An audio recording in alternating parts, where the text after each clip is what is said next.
Champions ലീഗിലെ ആവേശത്തിനിടയിൽ ഈ ഒരു രണ്ട് മാച്ചസ് മിസ്സായി പോകേണ്ട ലാലിഗയിൽ ബാഴ്സലോണയും റയൽ മാഡ്രിഡും അവരുടെ അടുത്ത മത്സരത്തിന് ഇറങ്ങുന്നുണ്ട്.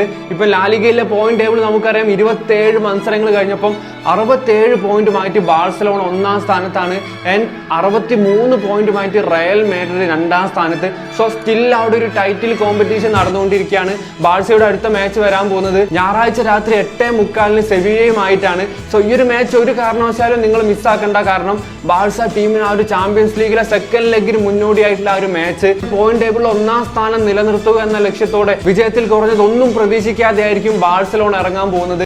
ശനിയാഴ്ച രാത്രി ഞായറാഴ്ച പുലർച്ചെ 1:30 റയൽ മാഡ്രിഡ് നേരിടാൻ പോകുന്നത് എൽചെ FC ആണ്. സോ ഈ ഒരു മാച്ചും ഇമ്പോർട്ടന്റ് ആണ്. റയലിന് എങ്ങനെയെങ്കിലും ആ ഒരു പോയിന്റ് നേടിക്കൊണ്ട് ബാഴ്സയുടെ അടുത്തേക്ക് എത്താനുള്ള ഒരു ശ്രമമായിരിക്കും. റയലിനെ സംബന്ധിച്ച് ഒരുപാട് ഇഞ്ചുറിയും കാര്യങ്ങളും അവരെ വലയ്ക്കുന്നുണ്ടെങ്കിലും അതൊന്നും പ്രശ്നമല്ല എന്നുള്ളൊരു സ്റ്റേറ്റ്മെന്റ് ആയിരുന്നു കഴിഞ്ഞ ചാമ്പ്യൻസ് ലീഗിലെ ആ ഒരു പെർഫോമൻസ് സിറ്റിക്കെതിരെ.